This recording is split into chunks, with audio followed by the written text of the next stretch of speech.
Her şey bir gece saat 22'ye birkaç dakika kala başladı.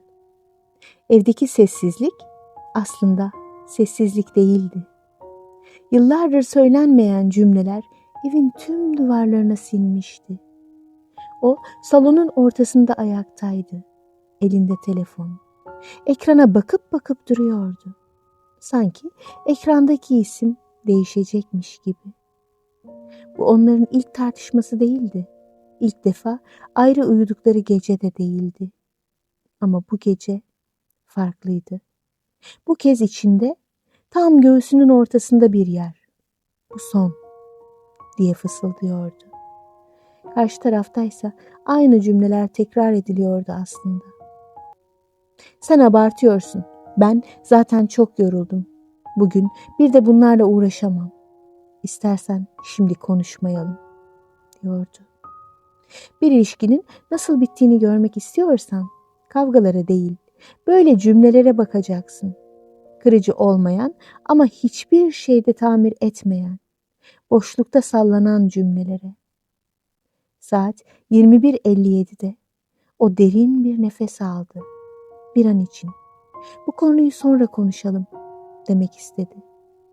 Ama yine ertelerse yine sabah her şey normale dönmüş gibi davranabilirdi. Yıllardır yaptığı buydu. Yastığa başını koyduğunda böyle devam edemez deyip sabah yine aynısını yaşamaya devam etmek. Ama bu gece bir şey koptu. Omuzları düştü, ses tonu yumuşadı. Vazgeçmiş bir insanın sakinliği geldi üzerine. Tamam, dedi sadece. Ne bağırdı, ne açıklama istedi, ne de. Ama beni dinle, dedi. Tamam, haklısın, böyle devam edelim cümlesini kurmadı. Sadece tamam. Ve o kelimenin içinde yıllardır biriktirdiği bütün yorgunluk vardı. Telefonu kapattığında saat 22 olmuştu. Ekranda konuşma süresi yazıyordu. Onlarca dakikanın özeti birkaç saniyelik bir sessizliğe sıkışmıştı. Telefon masaya bırakıldığında ev daha da sessizleşti. Televizyon açık değildi. Fonda müzik yoktu.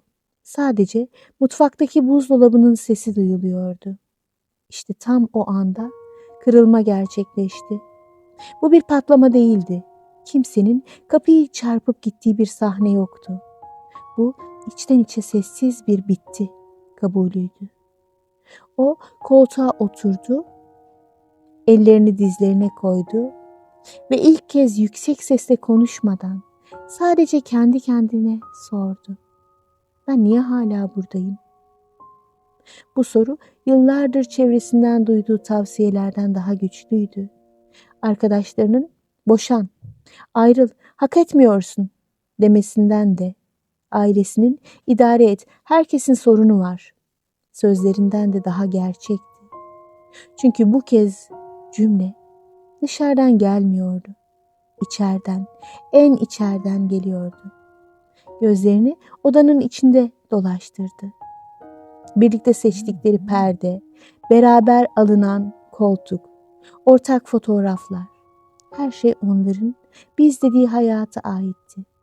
Ama fark etti ki bu evde bir biz kalmamıştı artık. İki ayrı yalnızlık vardı. Yan yana yaşamaya çalışan.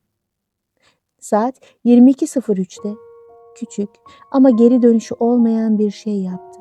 Telefona uzandı, notlar uygulamasını açtı ve yeni bir not oluşturdu.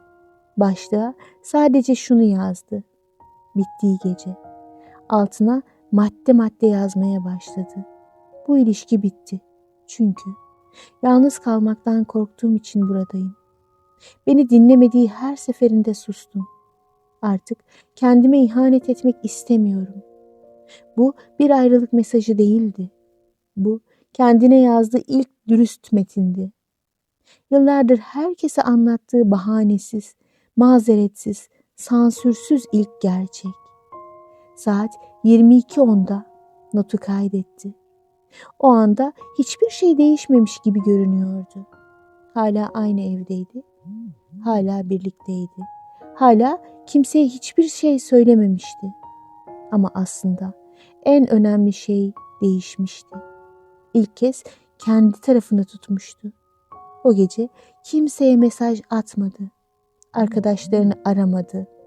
Ağlayarak uzun uzun anlatmadı. Yatağın kenarına oturdu, ayakları yere değdi. Ellerini dizlerinin arasına aldı ve içinden şunu tekrar etti. Bu sefer ertelemeyeceğim. Sabah ne yapacağını tam olarak bilmiyordu. Taşınacak mıydı? Ayrılığı nasıl söyleyecekti? Kim ne diyecekti? Hiçbiri net değildi.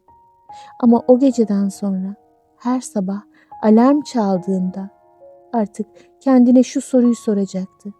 Bugün bu evden çıkmak için ne yapabilirim? Bazen hayatta en büyük değişim yüksek sesle alınan kararlarda değil, kimsenin duymadığı, kimsenin bilmediği, gece 22'de kendi kendine fısıldadığın cümlelerde başlar. O gece onun hayatı resmi olarak değişmedi belki. Ne medeni durumu değişti, ne adresi, ne soyadı. Ama içinden bir şey geri dönmemek üzere yer değiştirdi. Ve yıllar sonra dönüp o geceyi anlattığında hep aynı cümleyi kullandı. Biz resmi olarak 3 ay sonra ayrıldık. Ama aslında her şey o gece saat 22'de telefonu sessize alıp kendi sesimi ilk kez dinlediğimde bitmişti. İşte bu yüzden bu hikayeyi dinleyen sen, belki senin de yıllardır ertelediğin bir cümlen var. Belki sen de kendi kendine yüksek sesle bitti diyemediğin için hala aynı yerde duruyorsun. Bilmiyorum. Ama şunu biliyorum. En büyük kırılma anları bazen kimsenin görmediği, kimsenin alkışlamadığı, sadece senin ve kalbinin bildiği gecelerde yaşanıyor. Saat kaç olursa olsun. Eğer kendi kırılma anını anonim olarak paylaşmak istersen bana yazabilirsin. Hiçbir isim yok, hiçbir detay gerekmez. Sadece o anı. Belki bir gün burada seninle konuşur gibi anlatırım. Yalnız değilsin. Yarın akşam 22'de yine burada olacağım. Hoşça kal.